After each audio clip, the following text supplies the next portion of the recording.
Hello बच्चों, let's see the question. The question say in the following question, the assertion and reason has been put forward. Read the statement carefully and choose the correct alternative form of the following. Option A, both the assertion and the reason are correct and the reason is the correct explanation of the assertion.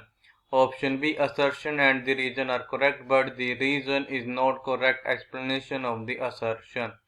Option C, assertion is true but reason is false. Option D, assertion is false but reason is true. Assertion: if ABCD is a rhombus whose one angle A is 60 degrees, then triangle BCD is an equilateral triangle. Reason: median of a triangle divide it into two triangles of equal area.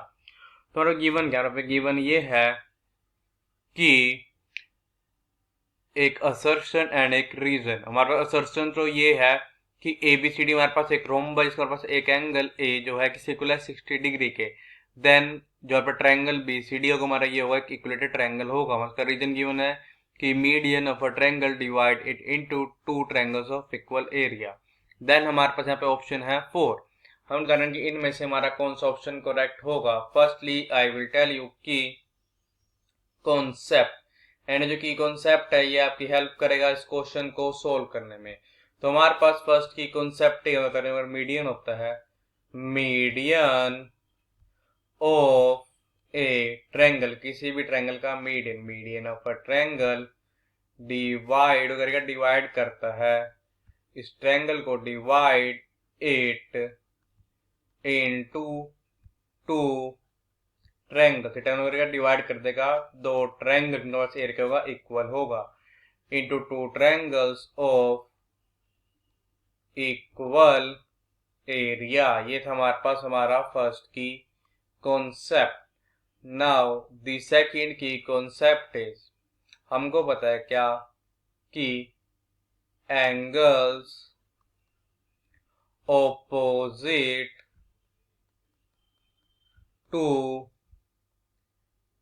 Equal sides of a triangle are equal. ये है हमारे पास second concept की अगर हमारे पास जो angle opposite होंगे एक triangle की इक्वल साइड्स के, वहां पर एंगल्स क्या होंगे इक्वल होंगे. नाउ द थर्ड की कॉन्सेप्ट हमको बताएंगे इन rhombus.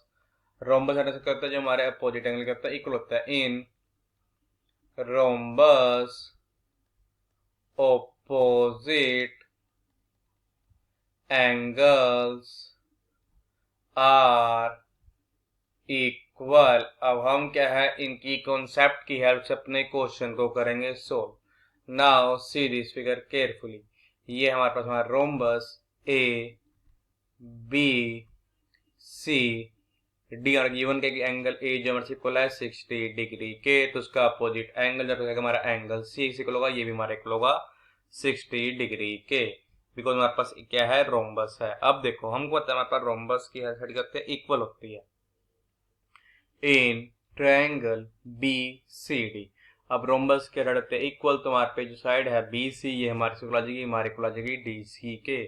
B C is equal to D C. अब बी सी इक्वल है डी सी के, दोनों के अपोजिट एंगल होंगे इक्वल. यहाँ पे जो ये वाला एंगल आएगा और ये वाला एंगल दोनों होंगे इक्वल. अब हमारे पास साइड बी सी के अपोजिट एंगल यहाँ पे है एंगल, कौन सा ये एंगल है एंगल सी डी बी. चीज इक्वल होगा, ये हमारे इक्वल होगा. हमारे पास जो साइड है डी सी अपोजिट एंगल यहाँ पे क्या है एंगल सी बी डी है.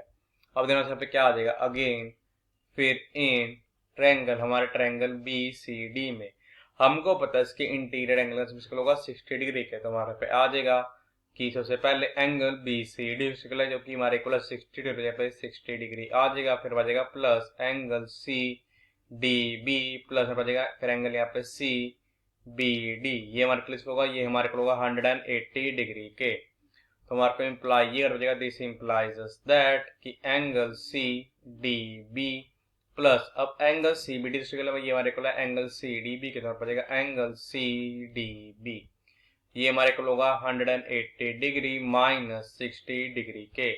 तो हमारे पास जाएगा दिस इंप्लाइज दैट की 2 times of angle C D B is equal to लगा हमारे को आ जाएगा ये 120 डिग्री के। तो हमारे को इम्प्लाई यहाँ पे ये कर देगा कि दिस इम्प्लाइज दैट की एंगल सी डी बी जो है ये हमारे को आ जाएगा 120 डिग्री डिवाइड बाय 2 मीन्स ये हमारे को आ जाएगा 60 डिग्री के। तो देखो हमारे पास यहाँ पे क्या आ गया, हमारे पास ये जो एंगल था सी डी बी इक्वल आ गया 60 डिग्री के। तो हमारे पास ये एंगल का 60 डिग्री के इक्वल, दोनों एंगल क्या है, इक्वल है।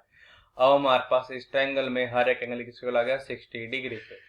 फिर हम क्या आ गया यहाँ पे दिस इम्प्लाइज दैट जब पे एंगल आएगा, अब angle C B D is equal to 60 degree. तो यहाँ पे क्या आ गया यहाँ पे कि in triangle B C D each और क्या इंटीरियर एंगल है, each interior angle is equal to 60 degree.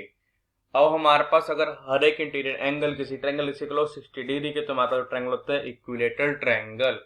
तो हमारे को इंप्लाई कर देगा दिस इंप्लाइज दैट की triangle B C D is an equilateral, ये हमारे पास क्या इक्विलेटरल ट्रायंगल है, इज एन इक्विलेटरल ट्रायंगल। तो पे आ गया ट्रायंगल जो हमारे पास क्या बी सी डी है, हमारे पास आ गया इक्विलेटरल ट्रायंगल आ गया। इसका मतलब हमारे पास असर्शन भी करेक्ट है और हमारा रीजन भी करेक्ट है, बट जो हमारा रीजन है वो हमारे सेशन को एक्सप्लेन नहीं कर रहा। इसका मतलब कि जो हमारा ऑप्शन बी है ना, ये हमारा करेक्ट ऑप्शन है। So the final answer is option B is our correct option. I hope you understood it well. All the best, thank you.